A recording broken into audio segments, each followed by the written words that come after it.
السلام علیکم ورحمۃ اللہ وبرکاتہ۔ حمد ثنا تسبیح تعریف ذات اقدس کے لیے تمام عالمین کا رب ہے، جو خدا قدوس سکتا ہے، جس کی ذات میں کوئی شکوہ نہیں، جس کی دانش میں کوئی شکایت نہیں، اس کی ذات ستر نسیان سے پاک ہے، جو دل اللہ کا ذکر کرتے ہوئے زندہ رہتے ہیں اور جو دل اللہ کے ذکر سے منہ موڑ دیتے ہوئے مردہ ہو جاتے ہیں۔ سروری زیبا فقد ذات بہمتا کے لیے حکم ایک وہی باقی تمام بتانے آزاری، تیری عظمتوں کے مخا پر، تیری رحمتوں کے نشاں پر میرا دل فدا، میری جان فدا تیری شان جل جلالہ۔ پناہ دے مجھ کو، تیرے سوا پناہ نہیں، تیری رحمت سے بڑھ کر میرے گناہ نہیں۔ درود السلام محبت وحی کتاب اور حکمت کے مالک پر، آمنہ کلن عبداللہ کلال شفیع الامم و صاحب الجود الکرم سید محمد مصطفیٰ احمد مصطفیٰ صلی اللہ علیہ وسلم۔ درود اس پر جس کا تذکرہ عین العبادت ہے، درود اس پر جس کی زندگی رحمت ہی رحمت ہے، سلام اس پر جس کے سنگ پاروں نے گواہی دی، سلام اس پر جس کے چاند تاروں نے گواہی دی کہ جو تو نے محمد سے وفا تو ہم تیرے ہیں، یہ جہاں چیز ہے کیا لوح و قلم تیرے ہیں۔ آپ کا نام میرے لیے عنوان حیات ہے اور آپ کا ذکر عبادت کے سوا کچھ نہیں۔ قال اللہ تعالیٰ فی القرآن المجید والفرقان الحمید والعصر ان الانسان لفی قسر الا الذین آمنوا وعملوا الصالحات۔ قال اللہ تعالیٰ فی القرآن المجید والفرقان الحمید صیحۃ، قال اللہ تعالیٰ فی القرآن المجید والفرقان الحمید یا ایھا الذین آمنوا وانفسکم واہلکم نارا۔ قال رسول اللہ صلی اللہ علیہ وسلم الدین یسر، صدق اللہ العظیم صدق رسول۔ عزیزان ملت، ذمہ داران محفل برادرم شکیل صاحب اور دیگر سامعین، پردہ نشین، سماعت فرمانے والی میری ماں اور بہن، یہ اللہ کا کرم ہے کہ میں اور آپ اس اللہ کے گھر یعنی مسجد میں جمع ہوں، اس کی حمد ثنا کی بریائی کرنے کے لیے اور اس کے آخر رسول یعنی محمد صلی اللہ علیہ وسلم کی لائیو نظامی زندگی سے زندگیوں کو منور کرنے کے لیے۔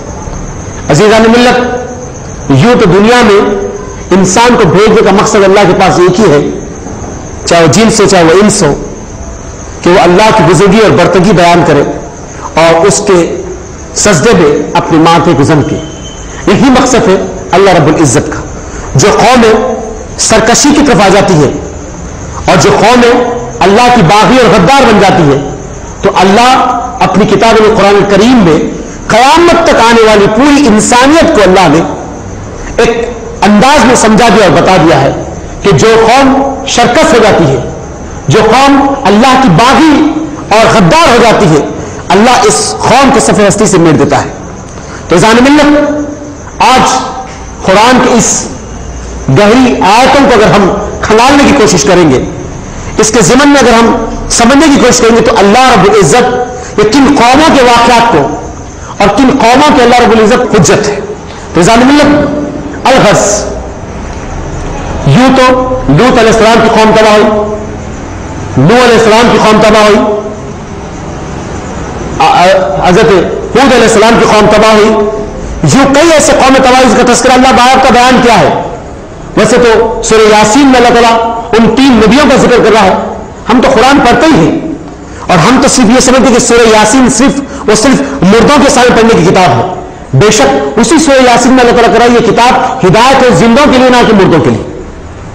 اسی سورہ یاسین میں اللہ ان قوم کا واقعہ بیان کر رہا ہے جس کو 3 نبی اللہ نے اس سرزمین پر بھیجے تھے، سارق قلون مزدود۔ ان تین نبی جہاں پر پہنچنے کے بعد جو قوم نے آپ کا انکار کی، ان پر اللہ نے عذاب کو نازل کیا، وہ سرزمین کا بھی اللہ بیان کر رہا ہے۔ تو یوں اللہ رب العزت کو جو قوم سرکش ہو جاتی ہے، باغی ہو جاتی ہے، غدار ہو جاتی ہے، تو اللہ اس قوم کو کیسے نصف نابود کر دیتا اپنے جلال اور روب اور دبدبے کے ساتھ بتا رہا ہے۔ عزیزان ملت، اللہ کا شکر فضل کرم ہے کہ اللہ ان قوموں کی غلطیوں پر پورے علاقوں کو تلپٹ کر کے رکھ دیا۔ یہ رب کا کرم ہے مجھ پر اور آپ پر کہ آج ان قوموں میں جتنی برائیاں تھیں وہ تمام برائیاں آج اس امت مسلمہ میں موجود ہیں۔ اگر اس قوم کا کوئی آدمی اپنی ماں کے ساتھ زنا کرتا تھا تو آج اس قوم میں وہ آدمی پیدا ہو گیا ہے۔ उस कौम में अगर कोई अपनी बहन से ज़िना करता था तो आज इस कौम में ऐसे आदमी पैदा हो गए।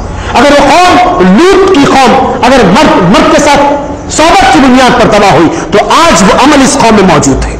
हत्ता के मुस्लिम गवर्नमेंट के दौर में निजाम जो गवर्नमेंट थी, इस निजाम गवर्नमेंट के दौर में उन लोगों को वजीफे दिए गए जो आज तक उनकी हवेलियां उनकी कोठियां मौजूद है, जिसको हिजड़ों का अलावा कहा जाता है।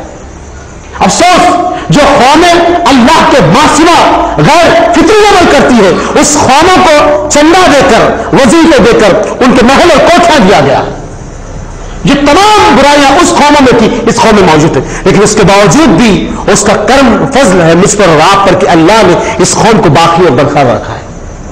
हमने वो तबादुल हालात में आए दोस्त साथियों जो दूसरी कौमों में आए थे, और कैसे आए अल्लाह रब्बुल इज्जत साफ और वाज़ेह बयान कर रहा है अपने मानने वालों के लिए, उसके दीन को समझने वालों के लिए। और जब तक उसके दीन को लोग समझते रहेंगे अल्लाह नुसरतें और बरकतें इनायतें भेजते रहेगा।